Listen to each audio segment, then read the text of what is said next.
La parole qui donne la vie éternelle. Les visions de Catalina Rivas pendant la Sainte Messe. Première partie. Dans une merveilleuse catéchèse, le Seigneur et la Vierge Marie nous ont instruits tout d'abord sur la façon de prier le rosaire, en le faisant avec notre cœur, en méditant et en prenant plaisir à ce moment où nous rencontrons Dieu et notre Sainte Mère. Ils nous ont aussi instruits sur la façon de bien se confesser, et dans ce document, un enseignement sur ce qui arrive pendant la Sainte Messe et comment le vivre avec nos cœurs. Voici les raisons pour lesquelles je dois et veux donner ce témoignage au monde entier. En tout premier lieu, pour la plus grande gloire de Dieu et pour le salut de tous ceux qui veulent ouvrir leur cœur à Dieu. Ensuite, ce témoignage est donné pour que de nombreuses âmes consacrées à Dieu puissent rallumer le feu de leur amour pour le Christ. Certaines de ces âmes sont les propriétaires des mains qui ont le pouvoir d'amener le Christ dans notre monde, lui permettant de devenir notre nourriture. Puis, ce livret est donné pour permettre à d'autres âmes de briser la routine de la façon avec laquelle elles reçoivent le Christ et pour qu'elles puissent revivre l'émerveillement de leur rencontre de chaque jour avec amour. Finalement, il est donné pour que mes frères et laïcs du monde entier puissent vivre le plus grand des miracles avec leur cœur, la célébration de l'Eucharistie. Nous étions à la vigile de l'Annonciation et les membres de notre groupe étaient allés au sacrement de la réconciliation. Quelques dames de notre groupe de prière n'avaient pu se joindre à nous, alors elles remirent leur réconciliation au lendemain avant la messe. Le lendemain, lorsque j'arrivais à l'église, un peu en retard, l'archevêque et les prêtres avaient déjà commencé à sortir de la sacristie. La Vierge Marie dit de sa voix douce et féminine qui adoucit notre âme : « Aujourd'hui sera pour toi une journée pour apprendre, et je veux que tu sois très attentive à ce dont tu seras témoin. Tu devras partager avec toute l'humanité cette expérience que tu feras aujourd'hui. » J'étais profondément émue sans comprendre pourquoi, mais j'ai essayé d'être très attentive. Rite pénitentiel. La première chose que j'ai remarquée fut une chorale de voix merveilleuses qui chantaient comme si elles étaient au loin. Durant quelques instants, la musique se rapprocha et puis elle s'éloigna, tout comme le son du vent. L'archevêque commença la célébration de la messe et quand il arriva au rite pénitentiel, la Sainte Vierge me dit : « Du fond de ton cœur, demande au Seigneur de pardonner tes fautes qui l'ont offensé. De cette façon, tu seras en mesure de participer dignement au privilège d'assister à la Sainte Messe. » En une fraction de seconde, j'ai pensé : bien sûr que je suis en état de grâce avec Dieu, car je me suis confessée hier soir. Elle répondit : « Penses-tu que depuis hier soir tu n'as pas offensé le Seigneur ? Laisse-moi te rappeler certaines choses. Quand tu es partie pour venir ici, la fille qui t'aide s'est approchée de toi pour te demander quelque chose, et puisque tu étais en retard et pressée, tu n'as pas été très délicate dans ta façon de lui répondre. Il y avait manque de charité de ta part, et tu dis que tu n'as pas offensé Dieu. Alors que tu étais en route pour venir ici, un autobus a empiété sur ta ligne et t'a presque frappé. Tu t'es exprimé d'une façon peu recommandable contre ce pauvre homme, plutôt que de dire tes prières et te préparer pour la messe. Tu as manqué de charité, et tu as perdu ta paix et ta patience. Et tu dis que tu n'as pas offensé le Seigneur ? Tu arrives à la dernière minute, quand la procession du célébrant est déjà en route pour célébrer la messe. Et tu vas participer sans t'être préparé. » J'ai répondu : « Très bien, ma mère, ne dis plus rien. Tu n'as pas à me rappeler autre chose, car je mourrais de chagrin et de honte. » « Pourquoi devez-vous tous arriver à la dernière minute ? Tu aurais dû arriver plus tôt pour être capable de prier et de demander au Seigneur d'envoyer son Esprit Saint pour qu'il t'accorde un esprit de paix et te purifie de l'esprit du monde, de tes préoccupations, de tes problèmes et de tes distractions, afin de te permettre de vivre ce moment si sacré. Pourtant, tu arrives presque au moment où la célébration est sur le point de commencer et tu participes comme s'il s'agissait d'un événement ordinaire, sans aucune préparation spirituelle. Pourquoi ? C'est ici le plus grand des miracles. Tu vas vivre le moment où le Dieu très haut donne son plus grand cadeau et tu ne sais pas comment l'apprécier. » Cela suffisait. Je me sentais tellement perturbée que j'en avais suffisamment pour demander pardon à Dieu. Ce n'était pas seulement pour les offenses de ce jour, mais aussi pour toutes les fois où, comme tant d'autres personnes, j'avais attendu que le prêtre termine son homélie avant d'entrer dans l'église. C'était aussi pour les fois où je ne savais pas, ou bien j'avais refusé de comprendre ce que cela voulait dire d'être là, et pour les fois où peut-être mon âme était pleine de fautes plus importantes et où j'ai osé participer à la Sainte Messe. Le gloire à Dieu. C'était jour de fête, et on allait réciter le Gloria.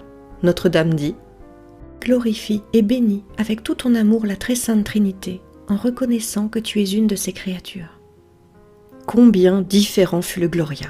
Soudain, je me vis sur une place lointaine remplie de lumière devant la majestueuse présence du trône de Dieu. Avec tant d'amour, je le remerciais tandis que je répétais « Pour ton immense gloire, nous te louons, nous te bénissons, nous t'adorons, nous te rendons grâce, nous te remercions, Seigneur Dieu, Roi du ciel, Dieu le Père Tout-Puissant. » Et je me suis rappelé le tendre visage paternel du Père. Seigneur Jésus-Christ, Fils unique du Père, Seigneur Dieu, Agneau de Dieu, tu enlèves le péché du monde. Et Jésus était devant moi, avec un visage plein de tendresse et de miséricorde. Car toi seul es saint, toi seul es Seigneur, toi seul es le Très-Haut, Jésus-Christ, avec le Saint-Esprit. Le Dieu du bel amour, lui qui à ce moment me fit trembler de tout mon être. Et je demandai, Seigneur, délivre-moi de tous les mauvais esprits. Mon cœur t'appartient. Mon Seigneur, envoie-moi ta paix, afin que je puisse obtenir les meilleures grâces de l'Eucharistie, pour que ma vie puisse produire les meilleurs fruits. Esprit Saint de Dieu, transforme-moi, agis en moi et guide-moi. Ô Dieu, donne-moi les grâces dont j'ai besoin pour mieux te servir. La liturgie de la parole. Le moment de la liturgie de la parole est arrivé et la Vierge Marie me fit répéter « Seigneur, aujourd'hui je veux écouter ta parole et produire d'abondants fruits. Que ton Esprit Saint nettoie l'intérieur de mon cœur pour que ta parole puisse y grandir et se développer, purifiant mon cœur pour qu'il soit mieux disposé. » Notre-Dame dit « Je veux que tu portes attention aux lectures et à toute l'homélie du prêtre. Souviens-toi que la Bible dit que la parole de Dieu ne revient pas sans avoir porté fruit. Si tu portes attention, quelque chose de tout ce que tu as entendu restera en toi. Tout au long du jour, tu devrais essayer de te rappeler ces mots qui t'auraient particulièrement frappé. Parfois, ce peut être 2 versets. D'autres fois, la lecture de tout l'Évangile ou peut-être seulement un mot. Savoure-les tout au long de la journée et ils feront ainsi partie de toi, car c'est ainsi que l'on arrive à changer sa vie en permettant à la parole de Dieu de te transformer. Maintenant, dis au Seigneur que tu es ici pour écouter, que tu veux qu'il parle à ton cœur aujourd'hui. Je remerciais Dieu encore une fois de me donner l'opportunité d'entendre sa parole. Et je lui ai demandé pardon d'avoir eu un cœur si dur pendant tant d'années et d'avoir enseigné à mes enfants qu'ils devaient aller à l'église parce que l'église le commandait, et non pas par amour et pour le besoin d'être remplis de Dieu. J'avais assisté à tant de célébrations eucharistiques, surtout par obligation, et à cause de cela, je me croyais sauvée. Mais je ne la vivais pas, et encore moins je portais attention aux lectures ou à l'homélie du prêtre. Quelle douleur je ressentis pour tant d'années perdues inutilement à cause de mon ignorance. Combien superficielle est notre participation à la messe quand nous y allons seulement lorsque quelqu'un se marie ou pour des funérailles ou pour être vu de la foule. Que d'ignorance au sujet de notre Église et de ses sacrements. Quelle perte en essayant de nous instruire et de nous informer sur des choses du monde qui dans un moment peuvent disparaître, nous laissant avec rien et à la fin de notre vie ne serviront aucunement à prolonger d'un seul instant notre existence. Par contre, nous ne savons rien de ce qui pourrait nous donner un peu de ciel sur la terre et après, la vie éternelle. Et nous nous appelons des hommes et des femmes cultivés. L'offertoire. Un moment plus tard, ce fut le début de l'offertoire et la Sainte Vierge me dit « Prie ainsi. Seigneur, je t'offre tout ce que je suis, tout ce que j'ai et tout ce que je peux. Je remets tout entre tes mains. Construis-le, Seigneur, avec le rien que je suis. Par les mérites de ton Fils, transforme-moi, Dieu Tout-Puissant. J'intercède auprès de toi pour ma famille, pour mes bienfaiteurs, pour chaque membre de ton apostolat, pour tous ceux qui se battent contre nous, pour tous ceux qui se recommandent à mes prières.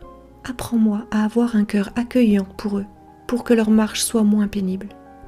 C'est ainsi que les saints priaient, et c'est ainsi que je voudrais que chacun de vous le fasse. » Ainsi, c'est de cette façon que Jésus nous demande de prier, comme si nous présentions, pour ainsi dire, notre cœur ouvert devant eux, afin qu'ils ne ressentent pas sa sévérité, mais que nous soulagions plutôt la souffrance de leurs pas.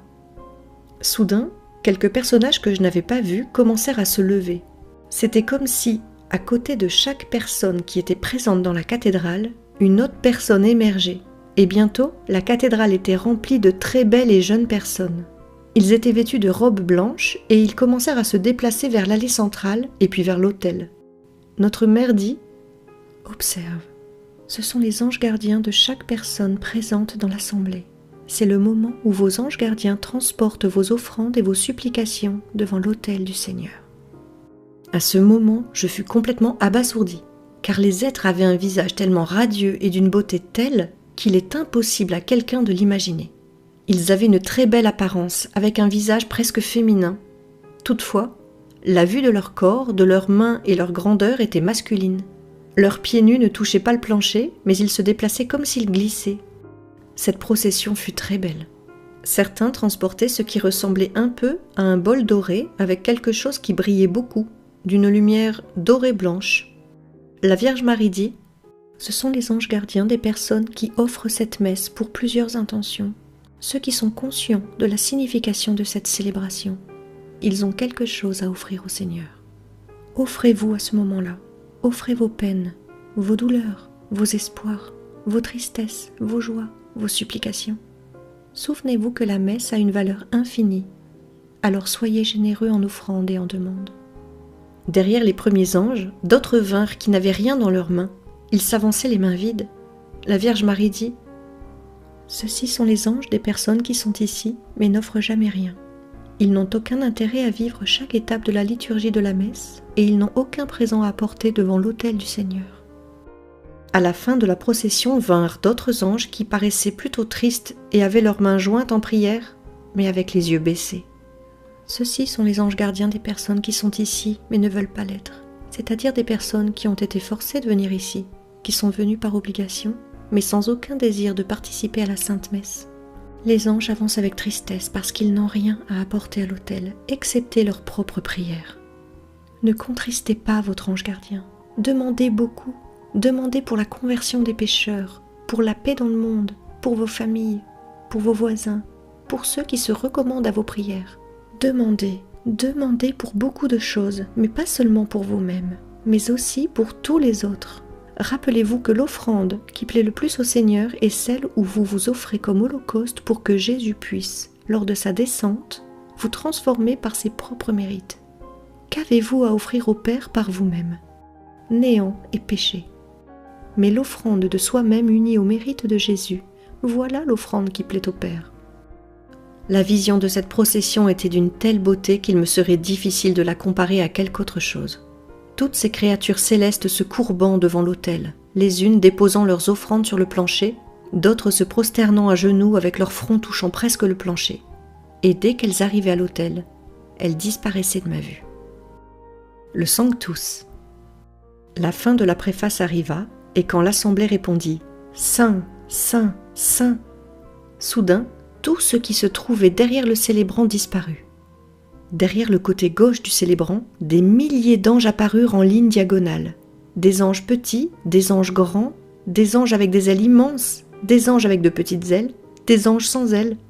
Tout comme les précédents, ils étaient tous vêtus d'une tunique qui ressemblait à l'aube des prêtres ou des servants de messe. Tous s'agenouillèrent, leurs mains jointes pour la prière et leur tête inclinée en signe de révérence. On entendait une merveilleuse musique, comme si plusieurs chorales de voix mixtes chantaient à l'unisson avec l'assemblée « Saint, Saint, Saint ».